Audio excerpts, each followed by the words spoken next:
Hi folks, Dr. Jim Gishwin, PhD here. How you doing today on this wonderful 4th of July weekend? God bless America. God bless America. But let's talk about our government. There's some things you got to understand from the outset. Government doesn't create anything. You do. You go into the gross domestic product, the gross national product, not the government. Every time the government spends, it causes more problems. Every time the government interferes, it causes more problems. The government cannot do anything right. And let's face it,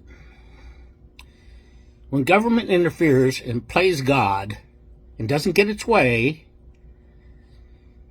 the result is it just plays God more vigorously. We all know that. And your rights are not state-given. They're God-given. So all these things, where they're starting to loosen things up, starting to sit there and not do this to you, not do that to you, even though they're farming it out to commercial agencies that don't come under the Freedom of Information Act, and that's why they're doing it.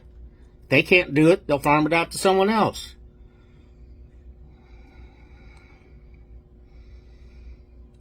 You ever had a poor man give you a job? No. And so when Reagan came up, Reagan didn't come up with it. The Lafleur curve came up with it. And he was an advisor to Kennedy. Kennedy did it with his tax cuts. Reagan did it with tax cuts. Trump did it with his tax cuts. Jimmy Carter had to somewhat go along with it because he had an entire overwhelmingly Republican Congress after his first 2 years. So his last 6 years, he was more or less acting more conservatively. He was required to. Just remember this. If you overtax, the Lafleur curve shows, if you overtax the rich, they'll just shelter it.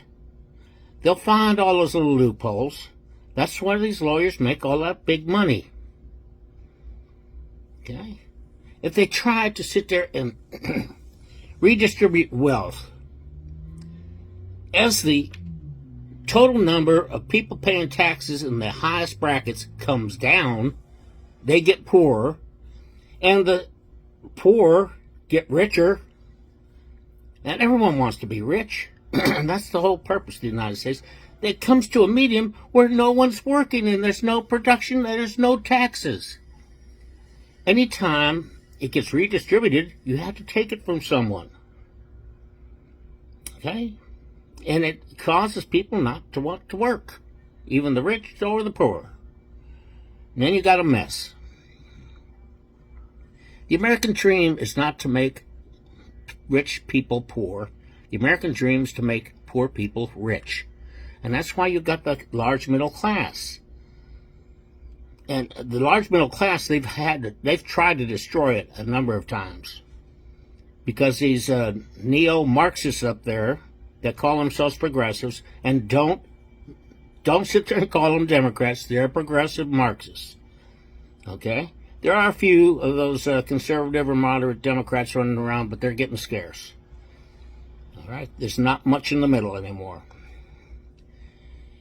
The progressive term came along in the 1920s, 1930s, when academia got fascinated with the Soviet Union, Bolshevik Revolution, and all this stuff. Thought it was so great. And that's why we had the McCarthyism in the 50s. Anyway, what I'm trying to say is with a large middle class that Marx didn't have when he wrote his books, and Hegel didn't have, okay? There was no middle class up there.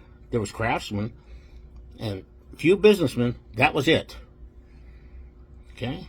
A few businessmen running the factories. Not a heck of a lot of middle class. Marxism and communism cannot exist with a large middle class, educated one, like you all are. It can't. Because it only has the oppressors and the oppressed. That don't have any cushions, people in between. And that's why certain people, I won't say their names, but I think you know who got raised by a communist grandfather and a stepfather. have been trying to destroy the black middle class. The black middle class in the 70s and 80s was really coming along. Okay? You guys were getting there. Yes, sirree. Yes, there's problems. There's problems in the inner cities. Why? Because they're run by Democratic mayors who sit there and use the old Keynesian thing. They'll sit there and give out money or give out things for votes, buy votes, without improving anything, without improving the schools, without improving the situation. Here's what you got to do to the other cities. Remember, everyone is better off if one more person becomes better off. That improves us all. You got to have things like enterprise zones. Now, in the enterprise zone, you cannot have employment taxes. Okay? There's no taxes. You got to sit there and go in and make sure the regulations aren't preventing people. You got to sit there. Economics is taking barriers out of the way of the economy. That's what economics is.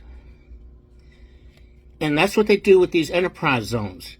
And they can only exist if the deprived person is getting that job in the same enterprise district. And that's why when Trump sat there and put those enterprise districts in, you had Hispanic and black unemployment going down to 3 and 4%. Record levels. And the women, too. You sat there and made out right, too.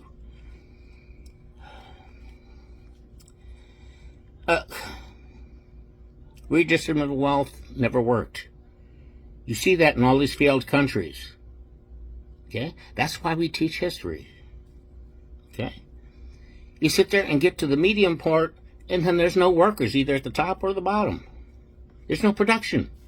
So your gross national product doesn't exist anymore. And then there's no taxes. There's no revenue. So let's all get that straight. They're trying to destroy this nation, economically and culturally. That's why they control the media. That's why they were controlling the schools. That's the typical Marxist first steps in taking over. So God, please help us hold the tide back. And God help us that we can get through a year and a half. I pray to God they don't impeach him. We don't want that granddaughter of a slave owner from Jamaica up there as president. So, we all want to get rich, don't we? That's the American dream. And that's how you do it. Okay? You can't use Keynesian economics to do it. Government spending has never gotten us out of a recession or depression. It took 15 years in a world war with tax rates up to 74%, for God's sake.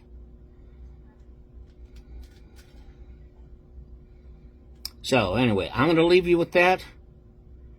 You can see I'm getting a little hot under the collar. I've got a new setup here I'm trying to sit there and get used to. It's got a little boom microphone up here. Pretty neat. And I'm not going to barbecue today. I live alone. I sit there and I cooked 3 hot dogs for the little girl fur babies, and that's it. All right. Well, God bless you all. And remember, I do remain your humble servant. Take care. God bless.